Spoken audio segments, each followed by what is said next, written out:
대한민국을 대표하는 기업 삼성은 재계순위 1위를 오랫동안 지키며 현재까지 한국 경제를 이끌고 있는 기업입니다.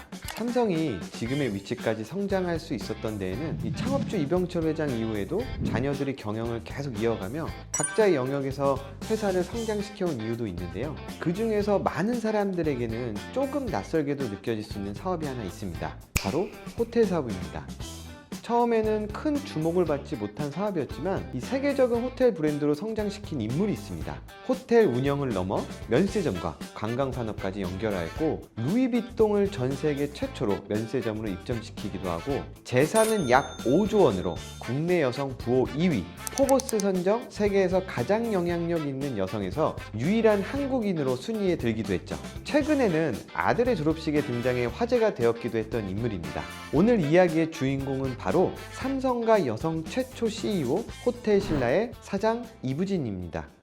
이부진 사장은 1970년 서울에서 태어났습니다. 이건희 회장이 항상 손을 잡고 다닐 정도로 이부진을 많이 아꼈다고 해요. 삼성가에서 샤르코마리-투스 질환이라는 유전병을 가지고 있는데 이부진 사장 또한 어릴 때부터 몸이 굉장히 약했다고 합니다. 본명은 원래 이유진이었는데 이름을 바꾸면 좀 건강해질 수 있을 거라는 얘기를 듣고 이부진으로 개명까지 했다고 합니다. 그리고 이건희 회장과 외모나 분위기가 많이 닮았다는 이야기도 자주 나오는데 그보다 공격적인 경영 스타일이 굉장히 비슷해서 언론에서는 이부진을 두고 이건희 회장을 가장 많이 닮은 자녀라는 표현을 쓰기도 했습니다. 이부진 사장은 삼성전자 전략기획실 과장을 거쳐 2001년 호텔신라 기획부 부장으로 입사하게 되는데요. 이건희 회장이 신라호텔에서 한 달 동안 머무르면서 이부진 사장을 도와줬다고 해요. 당시 삼성 내부에서 삼성전자와 같은 핵심 사업에 비하면 그렇게 중요한 사업은 아니었는데도 불구하고 그랬다는 것은 이건희 회장이 이부진 사장을 얼마나 아꼈는지 알 수 있죠. 그렇게 밀어주는 힘을 받아 이부진 사장이 주목한 사업은 바로 면세점이었습니다. 당시 한국에는 외국 관광객이 빠르게 늘고 있었고 이부진 사장은 신라 면세점을 중심으로 사업을 크게 키우기 시작하고 그 선택은 정확하게 맞아떨어집니다. 국내 중심 면세점이었던 신라 면세점을 싱가포르 창의공항, 홍콩 체랍콕 국제공항 등 세계 면세점 시장 상위권 기업으로 성장시켰고 특히 창의공항에서는 화장품, 향수 매장 약 20개 운영권 확보, 영업면적 약 2,000평 규모 매장을 운영하기도 했죠. 영국 면세 유통 전문지 무디 데이비드 리포트 조사 기준 2018년 세계 면세점 매출 순위 3위까지도 기록하기도 했습니다. 또 대표 명품 브랜드인 루이비통은 브랜드 이미지 보호를 이유로 오랫동안 공항 면세점 입점을 거의 하지 않았던 브랜드인데 2011년 호텔신라가 운영하는 인천국제공항 면세점에 루이비통을 입점시키죠. 당시 한국 면세 시장은 롯데 면세점, 신라 면세점 두 개의 기업이 치열하게 경쟁을 하고 있었는데 신라 면세점이 루이비통 매장을 유치하면서 경쟁에서 승리를 가져오게 됩니다.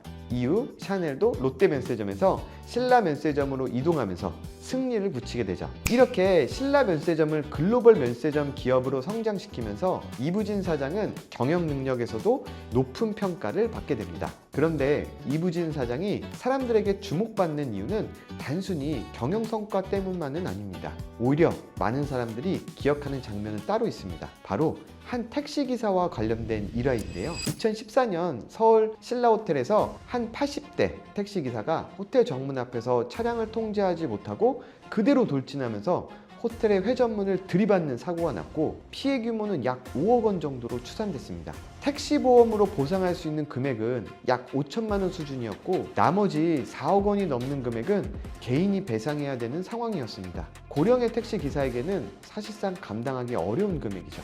보고를 받은 이부진 사장은 고의로 낸 사고가 아닌 것 같다. 한번 택시기사의 형편을 알아봐라 라고 하고 이후 호텔 직원들이 직접 택시기사의 집을 찾아가 상황을 확인했는데 택시기사는 반지하 주택에서 홀로 생활하는 어려운 형편이었던 것으로 확인했습니다. 이 사실을 보고받은 이부진 사장은 호텔 측에서 피해를 부담하도록 하고 택시기사에게 배상 책임을 묻지 않기로 결정합니다. 이 이야기가 알려지면서 많은 사람들에게 화제가 되었고, 당시 재벌가 인물에 대한 차갑고 권위적인 이미지를 떠올리던 사람들도 좀 많았기 때문에 이러한 결정은 이부진 사장의 따뜻하고 인간적인 면을 보여준 사건으로 자주 언급되게 됩니다. 그리고 한때 이부진 사장이 아들과 함께 마트에 다니는 모습이 담긴 사진과 또 깁스를 했을 때 그 위에 아들이 남겨놓은 귀여운 낙서가 화제가 되기도 했는데요. 그때 사진 속에 보였던 이부진 사장의 표정을 보면 아들을 향한 애틋한 마음이 자연스럽게 전해집니다.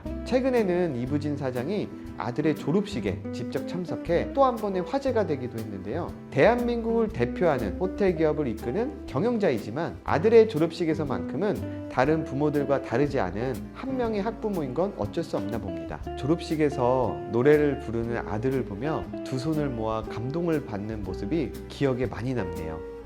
현재 호텔신라는 호텔 사업뿐만 아니라 면세점과 글로벌 공항 사업까지 운영하는 대한민국 대표 관광기업이 되었습니다. 많은 사람들은 재벌을 보면 태어날 때부터 모든 걸 가진 사람이라고 이야기하지만 기업 역사에서 가장 어려운 일 중 하나는 이미 있는 회사를 계속 성장시키는 것입니다. 삼성가의 딸로 태어난 한 사람이 작다고 여겨졌던 호텔 사업을 맡아서 세계적인 면세점 기업으로 키워낸 이야기, 어쩌면 이 이야기는 재벌 이야기가 아니라 한 CEO의 성장 이야기일지도 모릅니다.